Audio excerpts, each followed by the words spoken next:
নিয়া ইরাকের দজদা নদীতে যা, আল্লাহ তোমার কুদরতি হাত দিয়া সাহায্য করবে।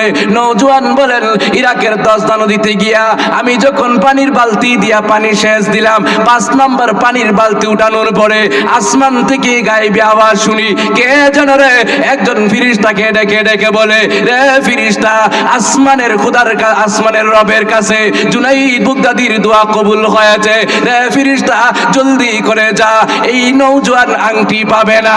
আংটি তো ইরাকের দজদা নদীর পানিতে না, আংটি ইরাকের দজদা নদীর কাদামাটির ভিতরে।